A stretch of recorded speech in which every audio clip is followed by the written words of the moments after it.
What's up, skeptics? Welcome to another episode of Reason to Doubt, your source for all things skeptical. I'm Jordan, joined with Jared, and today, again, second time in a row, we have a special guest, Dr. Josh.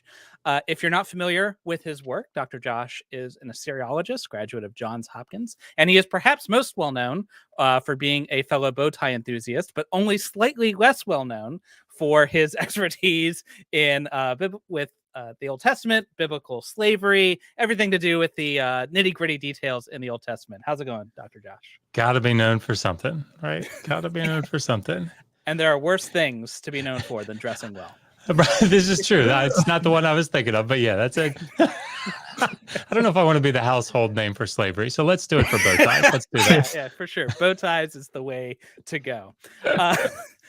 So today we are going to be talking about slavery in the Bible. And specifically, we wanted to talk about it in its context. Often what we hear from modern day Christian apologists, particularly those of an evangelical bent, people who have a very literal interpretation of the Bible and a theological commitment to believing every word is applicable to today, we'll hear things like, well, slavery practiced in the Old Testament wasn't like slavery in the antebellum South. It was perhaps kinder and gentler to this than the slavery in the ancient Near East and these sorts of things. So we thought we always preach when you have a question to get your answers from the experts. So we have an expert here today to give us all the answers. Before we dive in, Dr. Josh, what do you have going on? Like where should people find you if they're interested in finding more? Yeah. So my wife runs Digital Hammurabi, Hammurabi, and all of our stuff. That's sorry, it's a YouTube channel. And I just published a book, the second edition to Did the Old Testament Endure Slavery? And actually, November 1st, we're publishing another book, and it's Learn to Read Ancient Sumerian, Volume 2, which is pretty exciting because that one's been in the works for a while. But and I just started work on, actually just started writing Volume 3 of the Atheist Handbook to the Old Testament. So that was a good feeling to do Monday morning. So Awesome. I'm just at the beginning, but it's underway. So that's cool. Very cool. So definitely the link to that YouTube channel is in the description, and we'll put links to some of the publications too, so it'll be easy for everyone to find. Thank you. But today we are going to be talking about everyone's favorite topic, slavery. Who doesn't like talking about that? So before we dive into the Bible itself, can you paint us a picture of slavery in the ancient Near East? Like, what did it look like commonly at the time?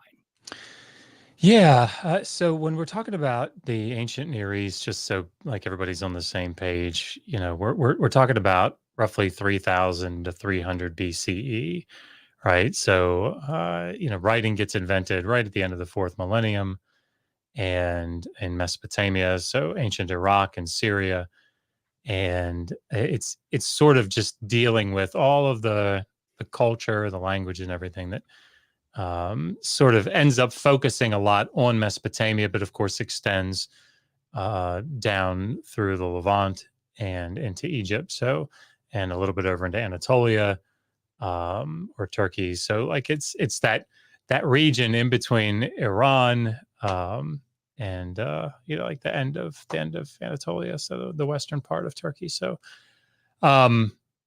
so that region in that time period, there's a lot of consistency.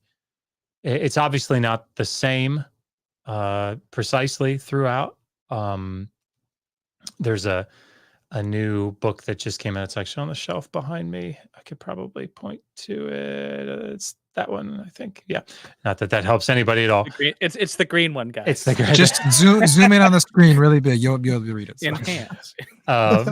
But it's Seth Richardson has a chapter on Old Babylonian slavery, so slavery in the first quarter of the second millennium BCE, and he has this statement in there where he's like, "There's no way that we could write a book about slavery in ancient Mesopotamia altogether because it would just be way too much." But he's talking about in the finer details.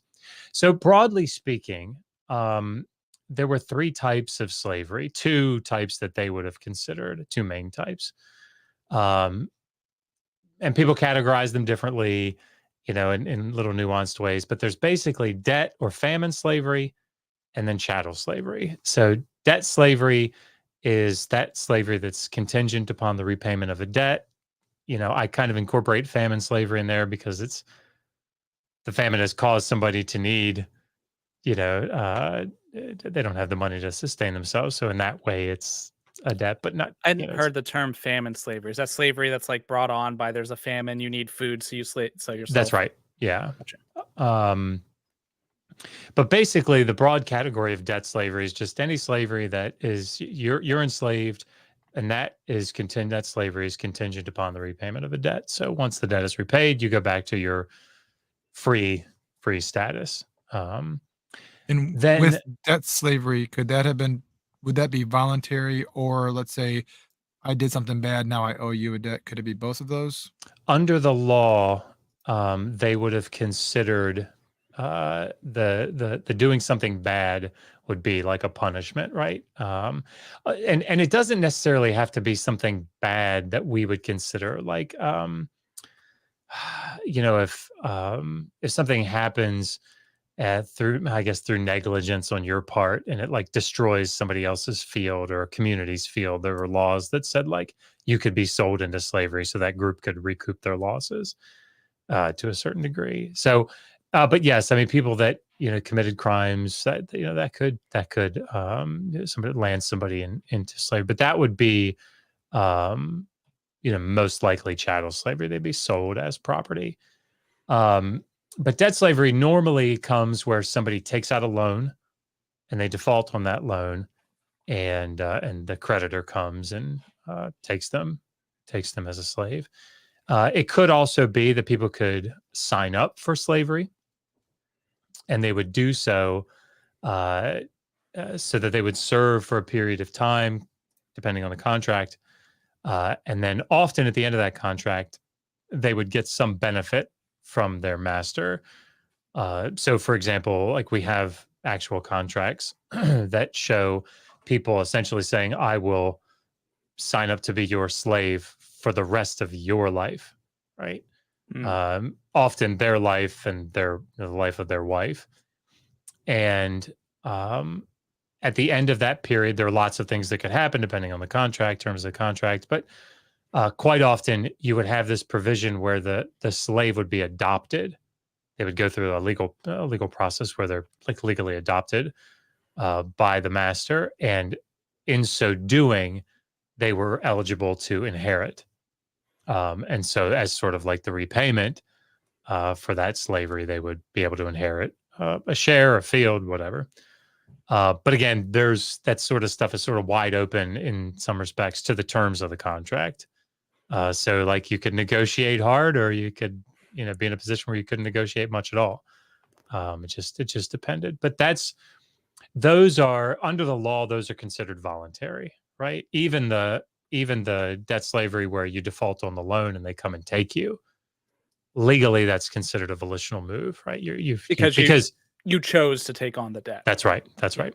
So then the other major category is chattel slavery, at least by their lights. Would be chattel slavery. So this is just someone whose enslavement is not contingent upon the repayment of a debt. So, someone is born into slavery, from slave parents. That person is a house-born slave. They are chattel. Someone can come into slavery under the category of debt, or they can be pledged as sort of like collateral against a loan.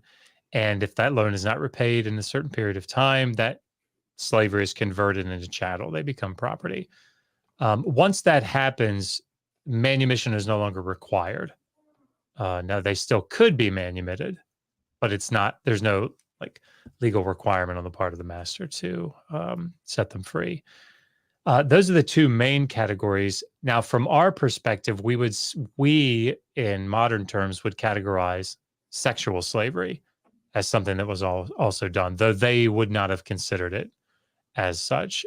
So, if a woman were taken as plunder, for example, and the captor decided he was going to take her as a wife or as a concubine, there is no consent given there, and her body is being used for its sexual and procreative purposes, and that is sexual slavery by definition today. Mhm. But again, just making sure that we distinguish between how they would view it and how we would view it, I think, is important. In the same way that there are lots of things that they did in the ancient world that we would call rape, that they would not have called rape, because the idea of consent was, if applicable, very different. I Yeah, have it's two questions. super important to understand the historical content. Sorry, I didn't mean to step on you, Jared. Yeah, no, I just had two questions. So particularly for like sexual slavery of women. So when we are looking at some of these older texts and these codes and laws that are written, are they not considering women or sex slaves in those laws, like for the most part, or were there specifically laws written for treatment of them, but we wouldn't lump them into slave codes or slave laws? So I guess what I mean when I say it, to be clear, is that we have a category that we recognize as sexual slavery. They would have just considered, a debt slave, a female debt slave, um, could fall into that category of her body being used for its Okay, reproductive purposes. that makes sense. And certainly a chattel slave. They would not have said this is sexual slavery. They would have Right. just said it's slavery. And in fact, in some cases, they would not have said it was slavery. So the example that I always give from the Bible is in Deuteronomy chapter 21, where a captive bride is taken by an Israelite soldier. They would not have considered that. Her status would not have been slave. But certainly by our lights, from our modern point of view, there was no consent required from her, and she's being taken for her sexual and reproductive purposes, capacity. So that would certainly be, considered sexual slavery because she couldn't leave. Right. My second question would be then, I noticed you didn't use the word indentured servitude. Is that just a fancy way of not saying debt slave? So indentured servitude is, like, I would say, a form of debt slavery. So it sort of falls under the category. But yeah, indentured servitude is just slavery via contract. Slavery with extra steps. Yeah. And so, certainly there was indentured servitude, right? Of course, we're familiar with that term if we've engaged in, arguing with Christian apologists, because this is the one type that they want to focus on. Right. It wasn't could- slavery, it was indentured servitude. And I'm always like, but that's slavery, though. Yeah, right, Like- right. Yeah, I mean, this is, and we could talk about this later, but this is probably one of the scariest parts of this conversation that I see now. Is that, like, when I first started talking about this topic, I spent a lot of time just trying to show people the data, Mhm. right? Let's go look at the passage. Let's read what it says. I've been doing this for long enough, or people have been talking about it now for long enough, that I'm less frequently having to prove to people that it's genuine slavery. It still happens, but it's becoming less frequent. Now what I'm hearing is, well, how do we even know that slavery is immoral? Right? I had that also the same experience recently. I was talking to someone. It's like, oh, that's slavery. It's like, yeah, but if the Bible says slavery is okay, then it must actually be okay. And I'm like, oh my goodness, like, Yeah, this is where we are, right? I mean, so yeah, sorry, not Jared, to go give ahead. them credit, but I mean, if you're gonna say it's all inerrant word of God, and I mean, at least it's consistent. I taking it guess. to the extreme. Yeah, I mean, this is really the thing, right? Like, this is why I get such a kick. And sorry, we can get back to it, but I get such a kick is probably the wrong word, treating it too lightly. But Right. like when people say to me, "Oh, that passages about genocide," and they say to me, "Well, that's just hyperbole." Oh, okay. So what do you think happened? Right. And if you press them, they'll be like, well, they killed all the men, and they probably killed like a lot of the women and maybe But some not of the all of children. them. Yeah, but then they just drove them off their land and away from their homes. Right. That's basically what they did. So it's, it's not like they killed everybody. They just kind of drove them out of their home. And it's like, My brother in Christ, that's yeah, that's like, genocide. like, yeah. So anyhow, Well, Yeah, I if you find yourself, just general rule, if you find yourself wondering whether genocide or slavery is wrong, maybe back up. yeah, Kind yeah. of just re-examine. I mean, yeah, that's really what it is, right? Like I steadfastly refuse to debate the question, is slavery immoral? Just will not. It's like are trans people like it, I'm just that's not a topic that I'm even entertaining the debate. Exactly. Same thing, 100%. I start every Yeah. conversation like, can you agree that slavery is wrong? And if the answer is no, then I don't even know where to Yeah. start. Yeah. Right? you don't start. Yeah. Yeah. Start by leaving. Homer Simpson Oh. into the bushes. Yes. Exactly. Okay, so that's the context of that these books are written in, the kind of culture that we're surrounding them. But what we often hear is that, well, that was the way things were done over there, over in Babylon or wherever, but not here in Israel, not the slavery that the Bible preaches. So is it true? Were there significant differences between how the Israelites conducted slavery, or was it very similar to what was going on? Yeah, let me preface the answer with a caveat when you're having a conversation, particularly with an evangelical that holds to the inerrancy of the text.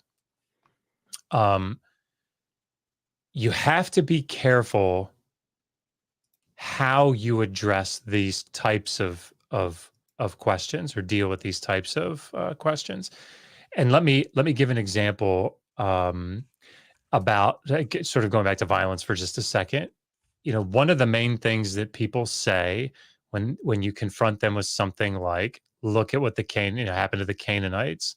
They're often the first response, if it's not hyperbole, their first response is, yeah, but do you know how wicked those people were? Now, there are two ways that you have to be able to parse out what they mean when they say that. Because if what they mean is, you have to step inside my worldview, which assumes the inerrancy of the text and the historical validity of all the things that show up in this text, then you have to agree with them, right? You have to say, yeah, okay, the Bible does say that the people that lived in this land were really wicked and God had to spit them out. Mostly what they were doing was idolatry, but it does talk about child sacrifice. So yes, if we're assuming for the sake of argument, the entirety of your position, then yes, I have to grant that. The problem is that or if they're not doing that and you can explicitly say that to them, yes, I know that the narrative tells you that, but do you know that we don't have any archaeological evidence that supports that from the second millennium? And the archaeological evidence that we do have comes from the 7th through the 2nd centuries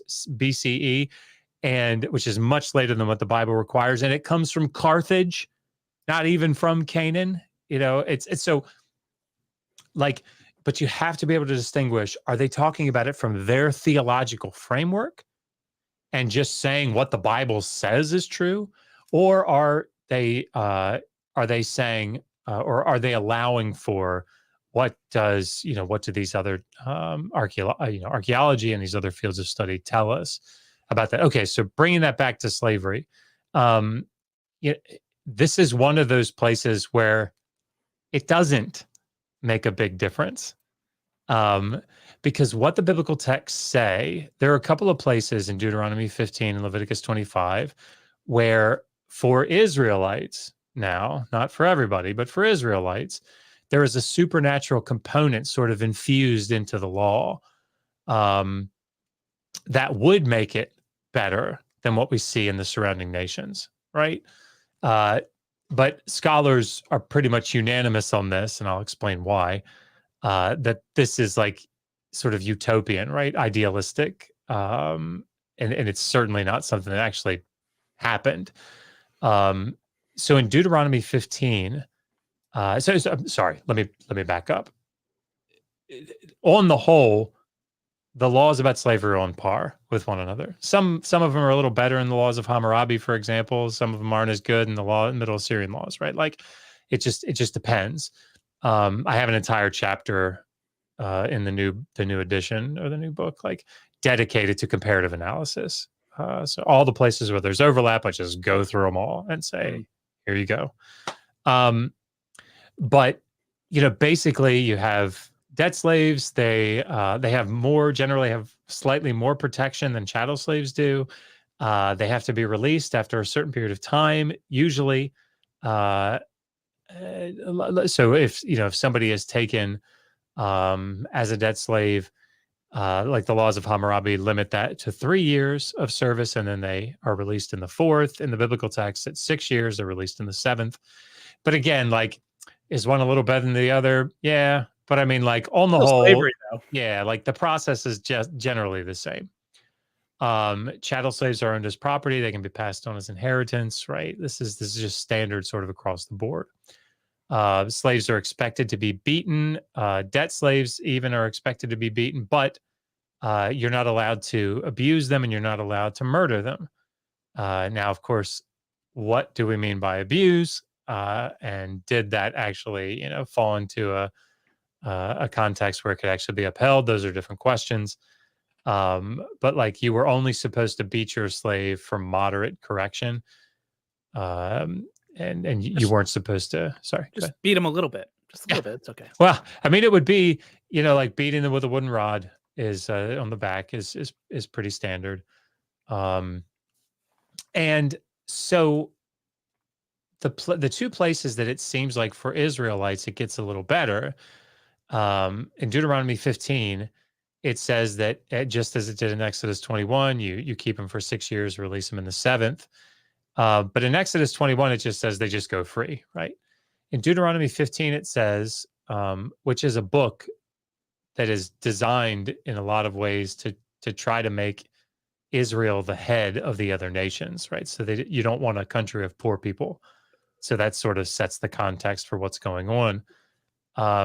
It says that the master is supposed to not only set them free, but is supposed to provide for them liberally from his threshing floor and from his vineyard. And so he's supposed to set him out or her out with provisions so they don't fall back into poverty. And it says, I will supernaturally bless you in order to allow you to do that, right? So you can see how the supernatural infusion there in order to make that happen.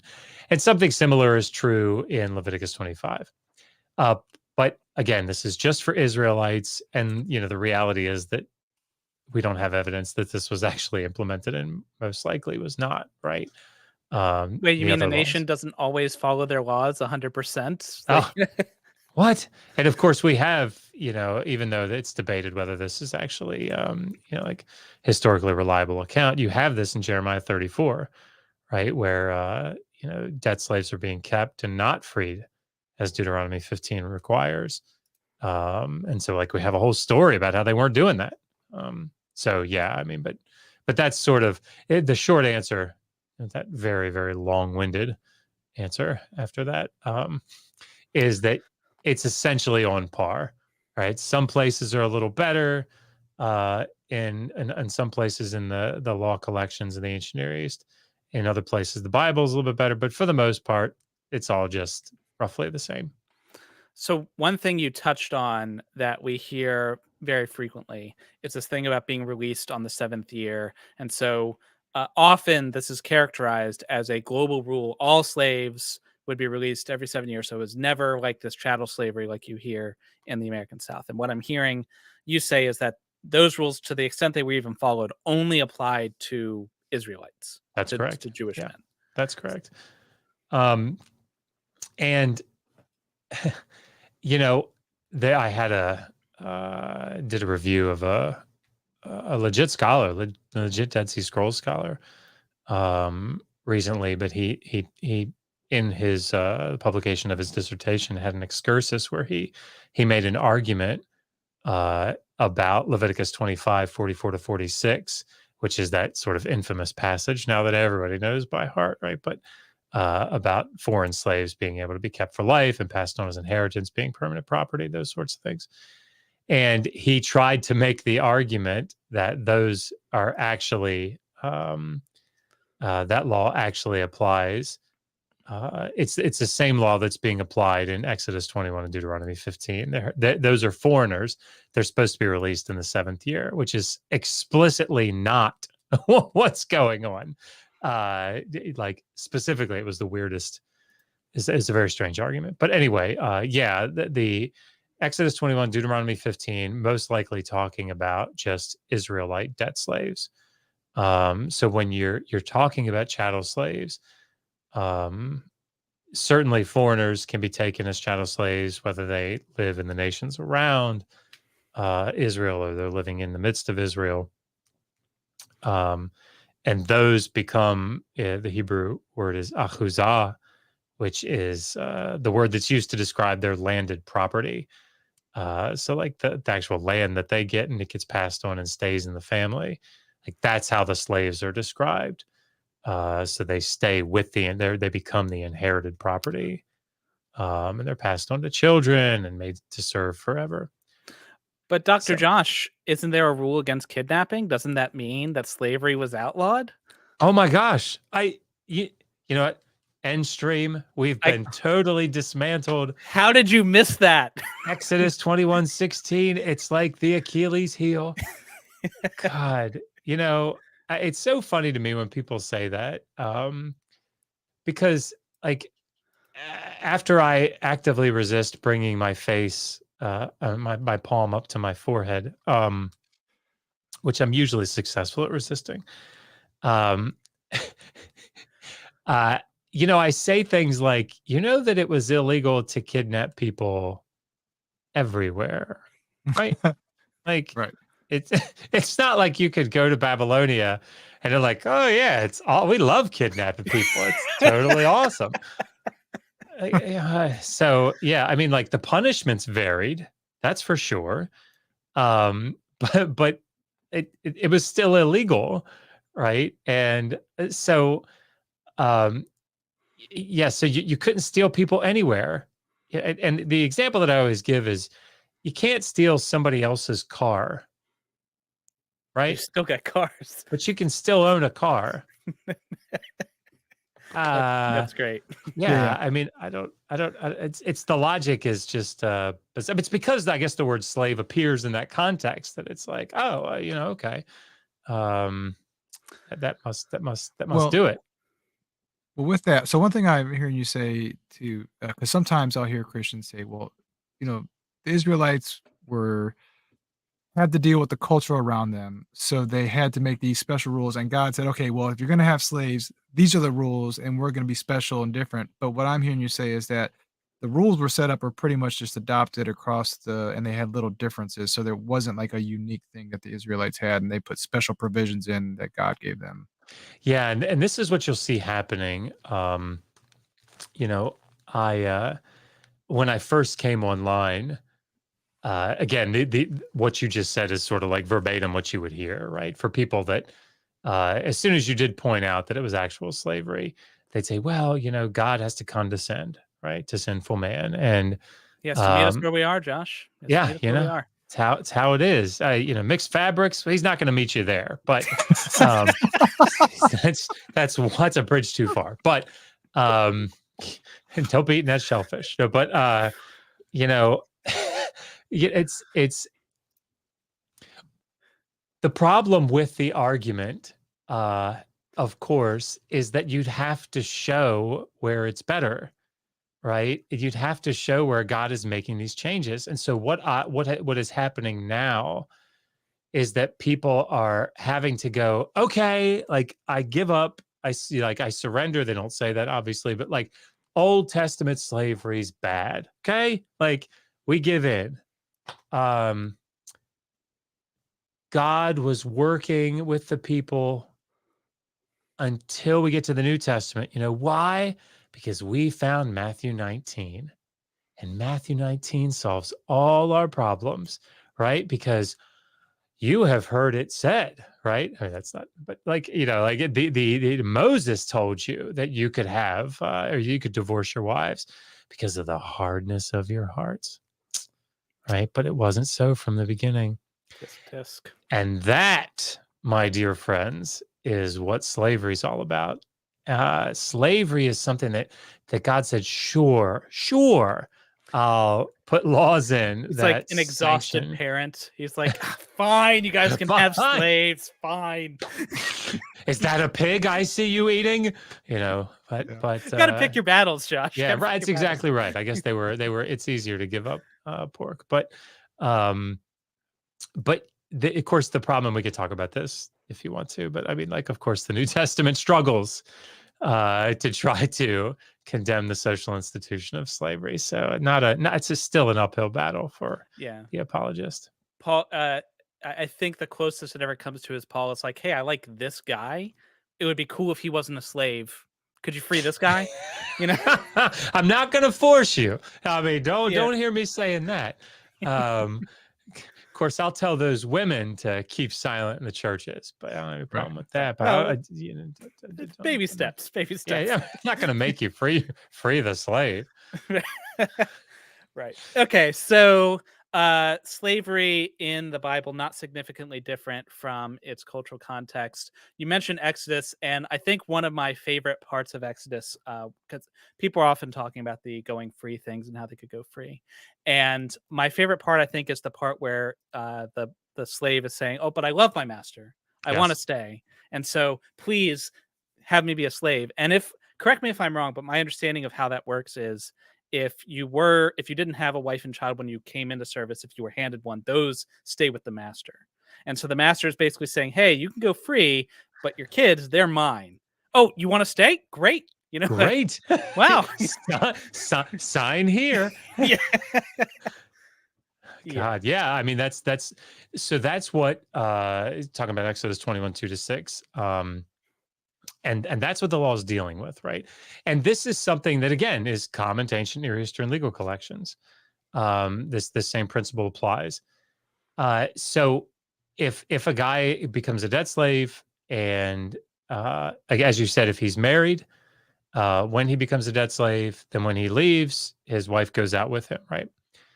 If he comes in single, he goes out single, and that even applies if the master says, "Here, Mister Debt Slave, here is a woman for you to have sex with, so that you can provide me with children slaves." That's what's going on. He is being used for his sexual capacities. That's what's going on. He's a sex slave. So we don't tend to think of men, right, in that way as frequently, but that's what's going on here. He's being used for his sexual capacities. And so when he has, children with this woman, and they produce houseborn slaves, they are chattel. The wife is chattel. And so this is what makes Paul Copan's statement about, like, if you read his book, Is God a Moral Monster? He's got a section in there that talks about, well, what is this guy going to do? Well, he has a couple of options. He could, like, leave and go save up his shekels to buy a house, but I mean, it's really hard to find work. And if you've been a slave, you don't have any money. Or, he could, and he could just wait for his wife and child to finish their term of service. Or he could say, you know what? I got it really good here, right? Like, it's just all roses and chocolate here. You know what I mean? Like, it's the best of the best, and I'll just sign up for life. And the problem is that neither of those first two scenarios are applicable, because she's not a debt slave. The kids are not debt slaves. They are property. They're chattel. So they don't get released. He's going to be waiting a while. Yeah, right. And so that's why he decides that he could make that that commitment. He wants to make that commitment. And yeah, I mean, but that's the definition of duress. right? That's the definition. Yeah, like even if you accept everything they're saying, this is not exactly an equal negotiation. Yeah, that's exactly right. Yeah. Now, when you get to Deuteronomy 15, you only have, so Exodus 21 says, I love my wife and my children and my master. Deuteronomy 15 just truncates that down to, I love my master. And so, like, is there some play at work there with the, the Deuteronomist? Probably. But yeah, I mean, that's absolutely the case. And of course, you see the female slave in the following verses being used for her sexual capacities, right? And the difference is that when she's sold as an ama, a female slave, her status has to be elevated, because if you use a guy's sexual capacities, he's not deflowered. They didn't consider him to be diminished or tainted in any way. Whereas with the woman, she has become humbled, as the text will often be translated. But she's been deflowered and devalued because her sexual capacity has been utilized. So, yeah, I mean, like these are not the flexes. I think sometimes that Paul Copan or others, apologists like Frank Turek, Mike Winger, it's not really the flex they think it is. Right. If we go back, take it back even a further step, we haven't really talked about the actual word slave in the Hebrew text. Does it translate equally to what we would consider as slave today? I mean, is that like a way that apologists will try to slip out and say, well, it didn't actually mean slave back then? Could you talk about that for a second? Yeah, absolutely. So, just like any language ever, known to mankind, words, the meanings of words are contextually derived, right? So, when you look at Semitic words or even Sumerian words, because Sumerian, some of the law collections are in Sumerian, the word slave can show up in a variety of contexts. And the example that I always give, of course, and this is going to be probably for everybody listening, including you guys, like, duh, sorry. But like the word run, like, how do we define the word run? Well, it depends, right? It depends on the context. My refrigerator is running, my nose is running, my car is running, Jackie Joyner Kersey is running, right? Like, it just depends. I'm going to go for a run around the block. That's a different run than Jackie Joyner Kersey did, right? Hopefully that's the last Olympic sprinter that I remember. So forgive me, everybody. My running is definitely very different from that running. Preach. So it just depends on the context. Well, the word slave, just like the word son, S-O-N, can be used in a wide variety of contexts, right? Or like the word boss. Hey, come to the office where I work. Here, let me introduce you to my boss. Is very different from, man, like, hey, what's up, boss? Or as Michael Scott would say, those shoulder pads are really boss, right? Sorry.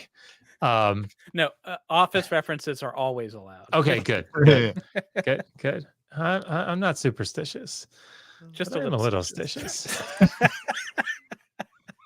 So I'm the guy at the station. Anyway, that's it. That's the last one. The last one for another 5 minutes or so. It's The Office and Seinfeld. That's what'll come out of me. Anyhow, so I've lost what I was saying. I was saying, so the word eved. And by the way, let's all say it together. I've never done this. Let's all say it together. I'll say it, and then you say it after me. You in the audience, say it with us as well. So the word is eved, E-V-E-D. The emphasis is on the first syllable. So eved. Try it with me, guys. Eved. Yeah. Eved. Good. Because what you will hear, and it's fine. People can mispronounce words in English or foreign languages. I don't care, but just don't come flexing on me like Hebrew and then say a bed, right? If you say a bed, like my respectometer just right, like, because you don't know Hebrew, so don't flex like you do. It's not a bed, it's eved. Anyway, the word eved, Now you're it, all experts in Hebrew. that's right. Now Now you you can can do fake it. it. Everybody Yeah. can do it. So it is used in a wide variety of contexts, right? So it can mean like this the slaves of the king, right? This doesn't necessarily mean that these are people that are like working in his house, being beaten for motivation. Like these could be his what we would consider like servants, right? Could be his slaves. It just depends on the context. If you read through the Akkadian term is wardu or ardu, and if you read through these cuneiform tablets that we have a large collection of called the Amarna letters from the Amarna period, most of these are written by vassal kings, little sort of petty kings that are in the land of Canaan, which is under the control of Egypt at the time. And so they're writing to the Pharaoh as his vassals, and they're saying, your servant writes to you, your slave writes to you. Well, that king, he's not serving in somebody's house, right? So we can't say that that word carries the same nuance as what it means when, the guy has said, you will serve in my house for life and be passed on as inheritance, right? That's a different Eved than the king that is an Eved. So when we talk about like, words are pictured like in a Venn diagram, right? You have sort of constellation of characteristics that sometimes will overlap, but there will be these parts that don't. And unfortunately, this is what somebody like, I hate to say it, keep bringing him up, but somebody like Paul Copan, if you hear him make arguments like, well, basketball players, they are sold, they're traded. Yeah, that's the part that overlaps, right? But you can't then Just say, focus on that, right? yeah, P equals Q. It doesn't work that way, right? That's not how it works. Just because there's some overlap doesn't mean that everything overlaps. And so, yes, there can be a wide variety of usages. Now, sorry, your actual question now. Sorry. It's like, Context No. matters. No, It's yeah. good. Context matters. That's why we have you here. Yeah. So the problem with any word is that we have a particular context in life, right? And so, like when I hear the word pop, that's going to have a very different meaning for somebody that hears it further out west, right? I'm going to think about like the sound that happens when you blow a balloon up too much, right? Or, a bubble exploding, right? Somebody I'm gonna else. give a Fago pop. Right.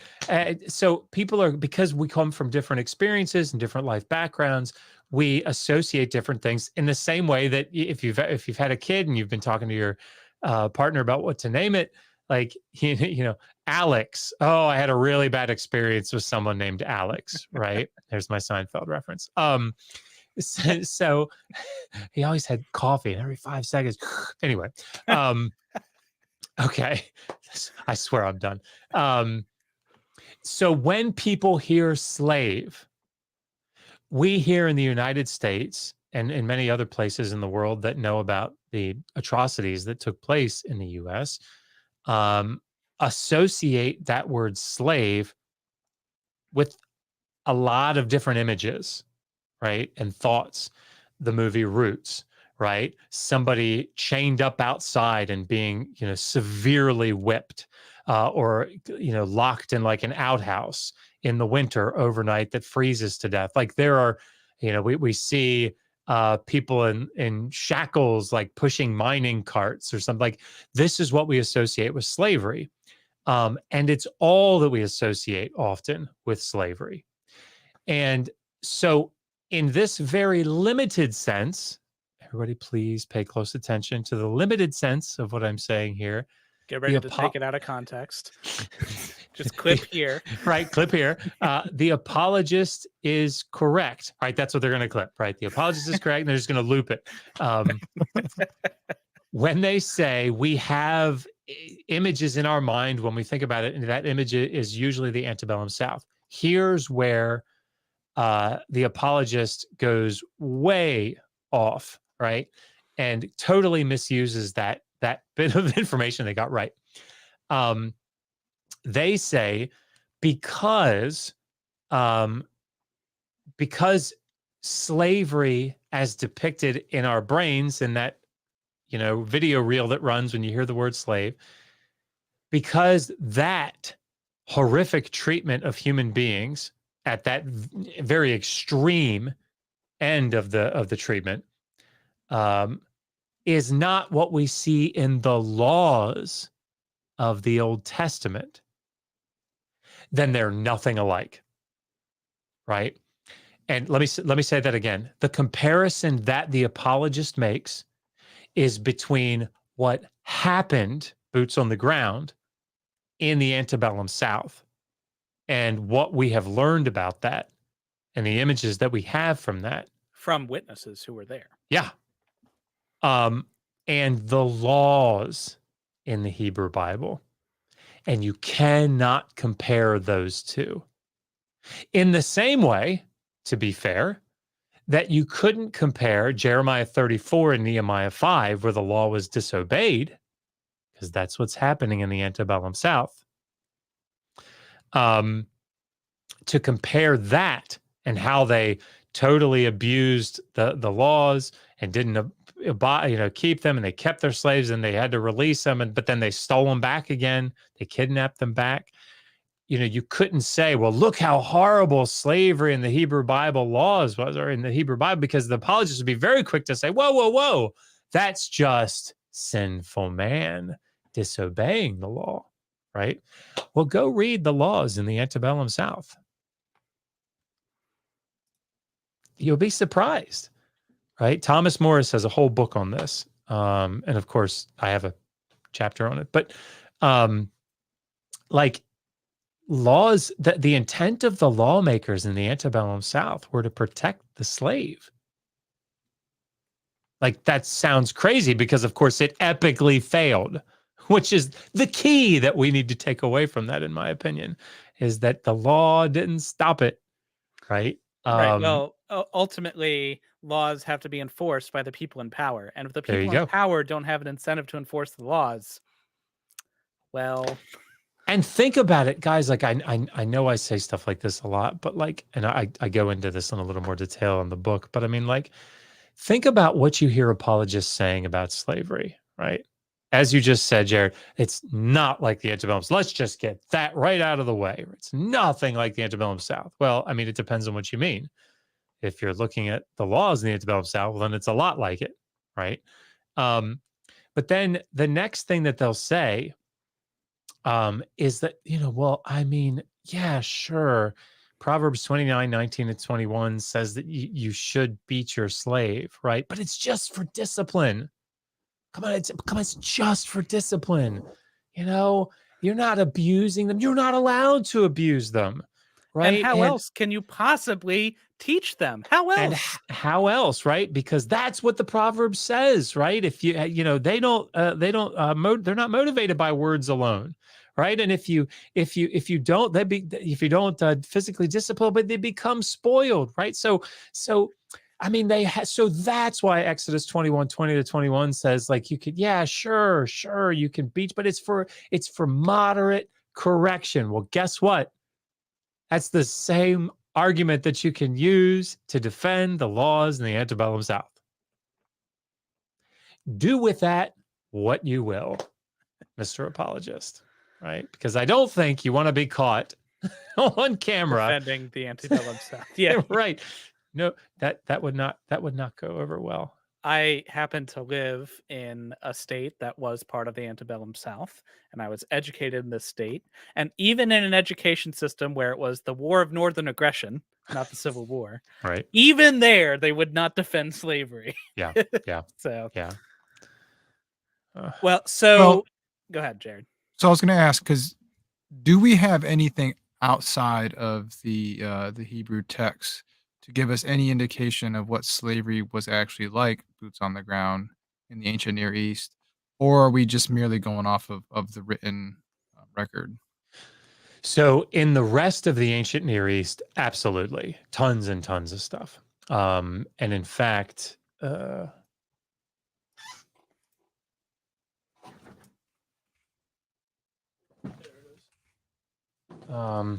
this is the new book.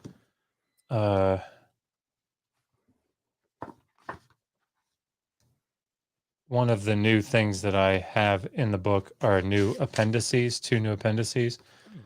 So that's the if you can see that, that's the thickness of the main body of the book. And those are the 2 appendices. Appendix A is every law.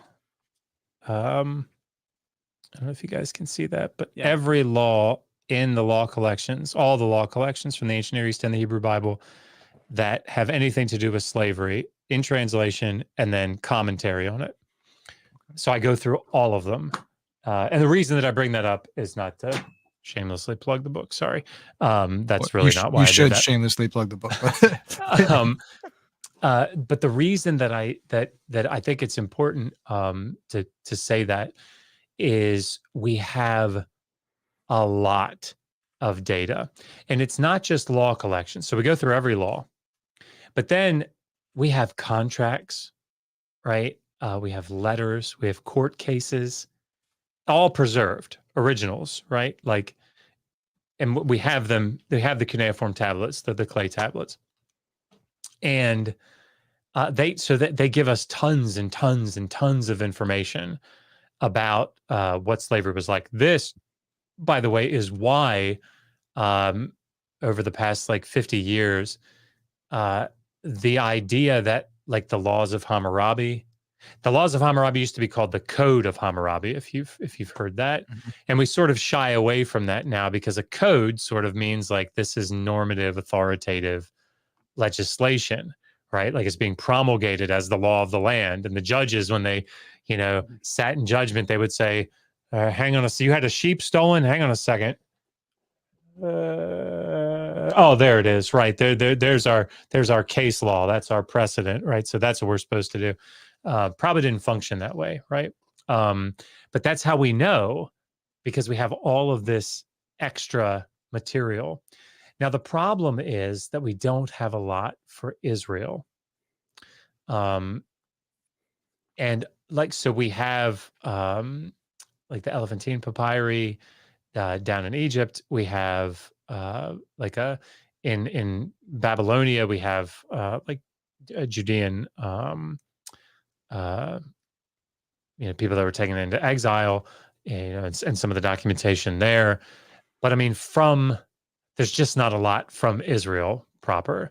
So basically what we have to go on is the biblical texts, right? And so it can be difficult because they're not, those are much later manuscripts. And also they're coming from a genre that is probably not strictly reflecting, or may not be reflecting, what the law was like actually on the ground. Well, it sounds like, so we may not have a lot of direct evidence per se when it comes to the way it was in Israel, but if we've got, here's the law in the antebellum South, and here's the practice, and then here's the law in the ancient Near East, and here's the practice. Like, you've got data points of this discrepancy everywhere where humans are involved. Yes. And then you have one missing data point.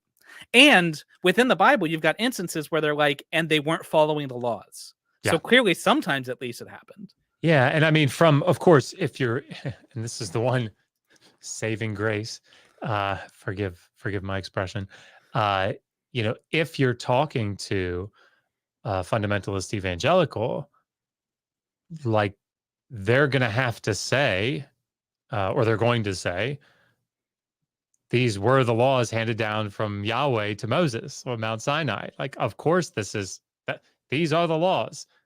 These were the rules, right? They had to obey these, right? So, and if the Bible is consistent on one thing, it's that the Jewish people never ever broke the laws or in any way strayed, right? It's so interesting. We don't have to like stray into this, but it's so interesting to me how it gets sort of missed that the biblical texts are trying to explain why it is that Israel and Judah went into captivity. So if you read through like the Deuteronomistic history, like the reason that you see the law, you need to obey the law. If you don't obey the law, I'm going to cast you out of the land. And then you see them not obeying the law. Guess what that explains? Why they're out of the land. Right? So it's like, so you can look at that one of two different ways, right? That Moses actually got this stuff. These were the laws, and that the people were really that bad, and they just kept disobeying. Or people later looking back and saying, "Why are we here?" Right. Oh, Kind you of know, it's projecting probably back. because we didn't obey the law. So anyway, So, quick question from the audience. And I think we touched on this, but just to clarify, Crackable asks, were there rules about permissible beating levels, like you couldn't draw blood or something like that? um, so of course, in the Hebrew Bible, we really only have the one law that deals with that in Exodus 21, 20 to 21. Um, you do also have 26 and 27, which says if you um, destroy the eye or knock out a tooth, that they are to be their debt is to be canceled. They're to be set free. Um, those are pretty severe injuries, and that's Appendix B in the book. Is I look at all of the laws on battery, assault and battery, because that question always comes up for me. Sorry, I will answer the question. But it always comes up like if you guys know who Mike Winger is. Mhm. Oh gosh, look at this. Like if they were to do something as little as knock out an eye just an eye. or knock God out a grant tooth, God saw fit to give you a spare. So, like what? And so what I decided to do was instead of just saying what a stupid thing to say, which I think probably in most cases would be sufficient, I actually wanted people to be able to say, let me show you how severe putting out an eye is from the standpoint of the law. It's one of like the top 3 injuries that you see, right? Beating a pregnant woman who is either free, like a free daughter or wife, and she miscarries. That's like that's or you beat her and she dies. That's the big one. If she miscarries, that's also pretty big. Um, but like putting out an eye, tooth, anything in the facial region, it's a big deal, and it's because you're abusing the person, right? Anyway, um, so as that's sort of the rule in the Hebrew Bible is like careful how you discipline your slave.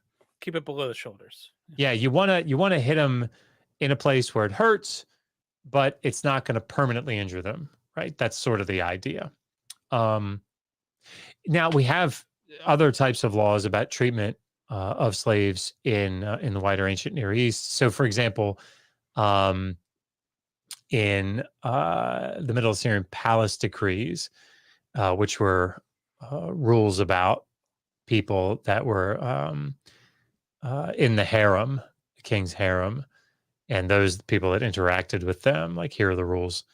There, if a woman had a female slave, and that female slave disobeyed her, she was allowed to punish her, like physically punish her, um, to a certain extent.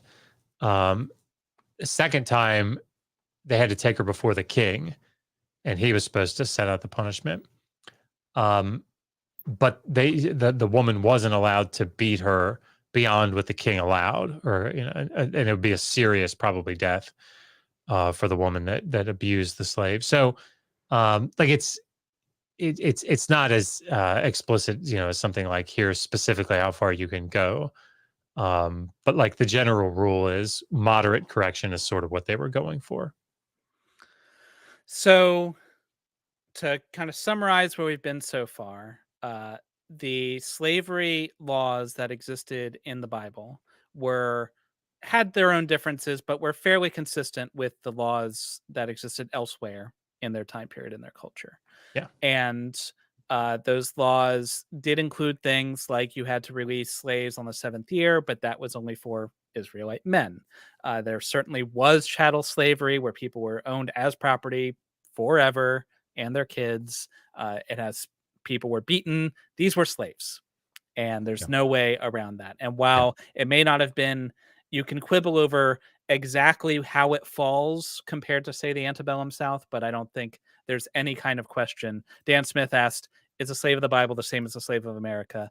And while you could maybe argue a little bit in the gray area, it sounds like if by slave you mean a person who has owned his property to do labor, then they're slaves. Yeah. And I mean, again, it just sort of depends. It's like asking the question now, and I feel like I get a little pedantic. Unfortunately, I think I have to. When people say, like, is the Bible true? It's Yeah. like like it depends on what you mean, right? And also depends on where you're talking about. Yeah, that's right. Or is it like historically reliable? Well, I mean, it depends, right? And so that's a great question, but the same is true. Like, is it the same as a slave in America? It just depends on what you mean. So if we're comparing the laws about slavery from the antebellum South and the laws about slavery in the Hebrew Bible, yeah, there are a lot of similarities that are a little eerie. In fact, like you have laws that, and again, they're all in the book, but like they say stuff like it would be like unfitting for a Christian to abuse their slave, right? Like no good Christian would treat someone so vulnerable as a slave in this way, right? But that they're wrestling with the tension of master has to be able to beat the slave in order to motivate them and to correct them, but the slave is a human, right? That's what the law is saying, and there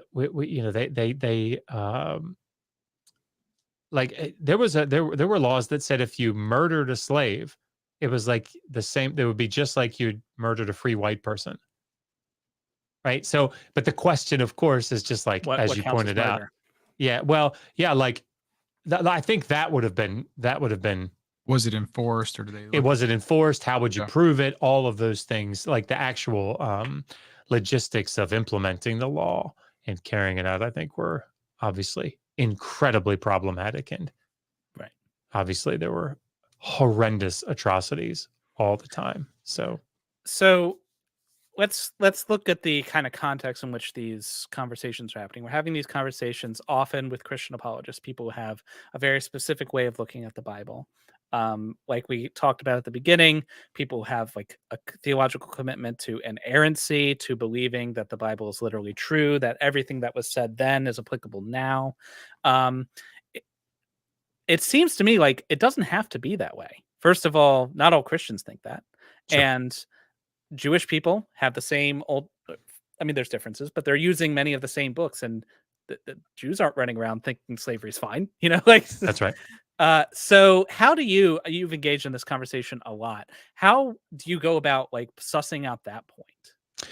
Yeah. I mean, usually the first thing that I say is, my wife is a Christian, right? And that surprises a lot of people. But like Megan is obviously very, very much pro LGBTQ, pro trans rights, and people are, whoa, well, how could she be a Christian then, right? Well, it's because she defines Christian differently than you do, and somebody commented recently she's a purple-haired liberal. Which I guess they thought was some sort of a put down. It's like, thank you. Thank you. One time, somebody in our comments said, "This is a woke apologetics channel." I was like, "I'm gonna put that on like the top." Yeah, thanks. Thanks for noticing. Can I quote you? Yeah. Yeah.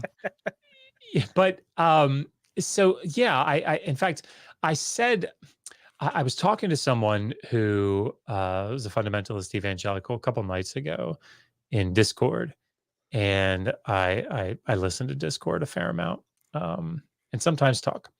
And this person was, sort of interested in the fact that I had deconstructed, and they said, well, why? What was it? Why would you leave the faith? And I said, well, let me answer that by asking you a question. If you woke up tomorrow and realized that the Exodus didn't happen, right?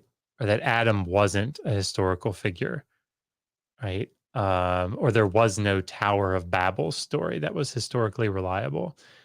Um, what would that do to your faith? And the answer came like immediately. Oh, well, I mean, like if there's just one thing that's, an error in the Bible, my faith falls apart. And I said, well, that's what happened to me. Mm.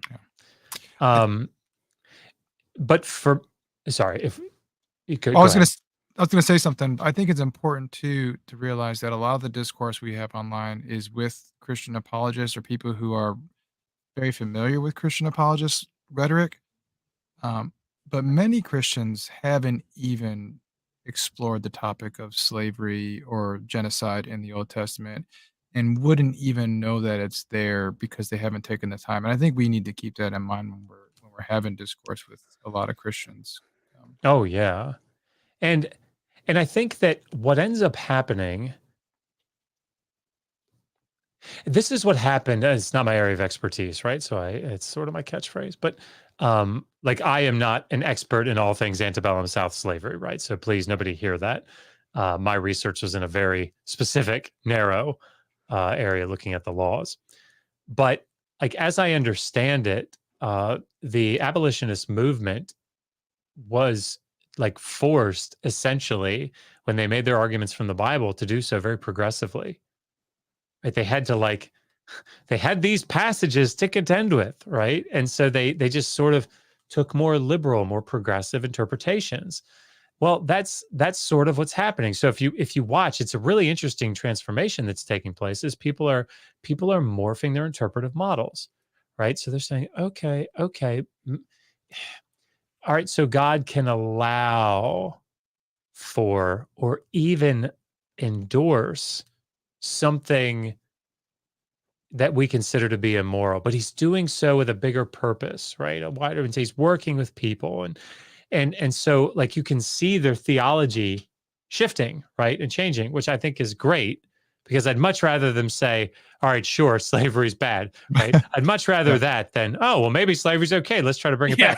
back," which again you'll hear, much to my chagrin. But I think what I tend to do in those circumstances is people always there's a fellow by the name of Darth Dawkins. I don't know if you guys are familiar with I'm such an Mhm. familiar. individual. Yeah. If you're not, bless you. You I probably made envy better you. life choices. Yeah, yeah, that's right. But he came at me a couple of times and still is very frustrated with me, I think, which is probably a good thing. And he says, Josh can't even defend his atheism. Yeah. Um, and Yeah. like that's not why I'm here, folks. Right. Right. Now I get that one of my like my major series is called The Atheist Handbook to the Old Testament. And so one could read that as here's my defense of atheism using the Old Testament. That's not what it is. It's hey, atheists and skeptics that debate Christian apologists all the time, here are the things that you need to know for these debates. It really doesn't have anything to do with atheism. In fact, throughout the books, I say things like, look, the Exodus could be completely mythologized, right? And actually there's no real historical kernel behind it. And it doesn't end people's faith. It doesn't Mhm. disprove Christianity, or it need not, right? Need not. That need not necessarily follow. Um, I don't think I don't think that people need to adhere to this like divine inspiration, inerrancy model that so many evangelicals do. Uh, and just one possibility, I think, is that the biblical texts are the record of human beings interacting with the divine. They're having spiritual experiences and they're trying to reckon with them in writing. And this was the result, right? That allows for those things to be inaccurate. It allows for them to have contradictory theological ideas. It allows for it to be a very human work that still is trying to access divine truth. Like, I think that's perfectly coherent. But for me, and this is the way that I described it, and then I'll shut up. But like, I wasn't afforded the opportunity to be like slow rolled into the historical problems with the Bible. Like, I didn't go to a more progressive seminary that understood the wider ancient Near Eastern context and dealt with things like Atrahasis and the Gilgamesh Tablet 11 and like all these things. It was just like, we got the Bible, right? And that's it. So learn Greek and Hebrew real well, which was great. But I didn't get apologetics. So, do with that, Mr. Apologist, what you will. Maybe I've just emboldened them. Sorry. But the reality is that I was confronted sort of rapid fire with all of these historical problems.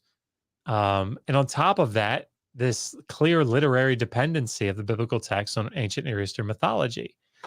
And those sorts of things just sort of like, it's not that any of them or all of them required Christianity to be false or for God to not exist. It just made me scratch my head and go, well, what makes more sense to me? Mhm. Like, could there be a Santa Claus?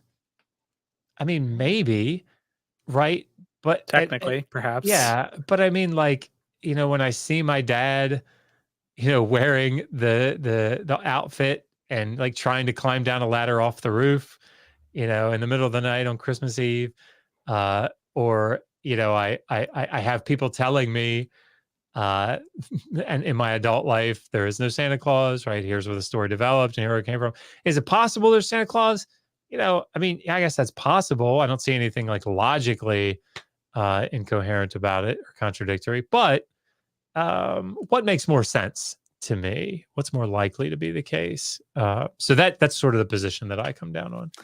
I think that for me, my goal when I'm having this particular conversation is like, I am happy to discuss atheism with people, and I think I can defend my atheism, and I think I believe what I believe for good reasons. But if all I can do is convince you to accept that slavery is in fact wrong, Yes. then then I'll consider that a win, right? Yep. And so I think the angle I would try to go to is like, look, you don't need to stop being a Christian. I'm not trying to sell you on atheism today. That's right. Today, what I'm trying to find common ground is we both agree slavery is wrong, right? Hopefully, yes, because if not, I'm leaving, right? But we both agree it's wrong, and this is slavery, which means that means every single thing that's in the Bible doesn't mean it's a command for today. Now that you know that, Yeah. we can go forth and do good Yeah. things. Now we can reinterpret all of the scripture Yeah. in whatever way you need to recontextualize it, whatever. That's right. Yeah. Yeah. I mean, I think the short way of saying that is, let's get you out of fundamentalism. Yeah. Right. If I can get you out of fundamentalism, I will have considered myself successful. Right. Yeah, that's the big thing for me. Yeah. So 100%. Well, I want to be respectful of your time. I think we've accomplished what we were trying to accomplish today. The Cliff Notes version, slavery is in the Bible. It is endorsed by the Bible. It's not kind and gentle. It was slavery. And slavery is bad. So take away nothing else. like the fact that we have to say that second one is just like, because I'll tell you, I'll end with, I'll stop talking with this one. The most, if you go to Godless Engineer's channel, you'll see video clips of a debate that he and I had with G-Man and Veckel, if you're familiar with those names. And the most uncomfortable, maybe not the most, but very uncomfortable moment in that debate, certainly the most uncomfortable in that debate, was when GE asked, or there was a question asked. It wasn't GE that asked that. It was a question from the audience. G-Man and Veckel, who are black men, would you be Godless Engineer's slave under the biblical law? And, GE's from the South. It's very close to home. And And they said, yes, we would. And I just like, I've, as a white man, like, it was just like, it made me sad Yeah. and horribly uncomfortable. And I don't, we should never give any ground to owning people as property. No. Yeah. No ground. I mean, we make light of it sometimes, because you almost have to even talk about it, Yeah. to have the conversation. But yeah, well, I really appreciate you taking the time to speak with us about this today. Um, I know you have a couple books specifically talking about this topic, which I would like you to highlight, and people should go and purchase to be able to support your work. So, what are those books, and where can they find those? Yeah, like 3 years ago, I published the first edition of Did the Old Testament Endorse Slavery? And it was a lot thinner, and it was just sort of the 1-2 punch. Then it became my thing. So then I took the book from about 200 pages to just over 700 pages. So it's pretty meaty, Just a little bit bigger. Just a little bit bigger. Again, it's supposed to be the last thing that you should have to read, at least to get all the fundamentals down. And I think there's like 55 pages of bibliographies. I mean, it's meant to be your research tool to talk about this topic. And so, yeah, and we try to price everything in a way that, particularly the Kindle, like the Kindle, every book that we put out on Kindle is always $9.99. And the reality is that it's because these books always end up on those pirated websites, always. And this is like, we actually make a significant part of our income comes from me publishing books. So, but yeah, if you, I always say this, like Megan came up with this idea, so like she gets 100% of the credit for it. If people really can't afford, like even the $10 Kindle version, please email us and we'll send you a PDF. But just don't go get it off the pirated website. Right. Yeah. Don't support that. Yeah. Yeah. And if you can afford it, obviously, yeah, it really helps us. And if you do buy it, please go leave a review. Those are actually super helpful for all of the books. And Seth Andrews narrated this one. If everybody's familiar with Seth Andrews, his voice is like liquid gold, Like It's a very velvet. buttery Yeah. voice. Yeah. But he's narrated both Atheist Handbook to the Old Testament, Volume 1 and 2, and now he's narrated to the Old Testament Endorse Slavery. And I'm listening to it now because I just love listening to his voice. So yeah. I Awesome. empathize with you saying how I guess that's my thing now because we did one episode on the Shadow Turn. We're like, that's it. We'll just do the one. We'll be done. And that was not the case. So yes, definitely everybody should go check out Dr. Josh's books. They're excellent. We'll put links in the description below so you can easily find those. If you just go to Amazon and type in Dr. Joshua Josh. Bowen, Yeah. Joshua Bowen, they'll all come up. Just type Dr. Josh and immediately slavery will be right there. God, oh, it's so terrible.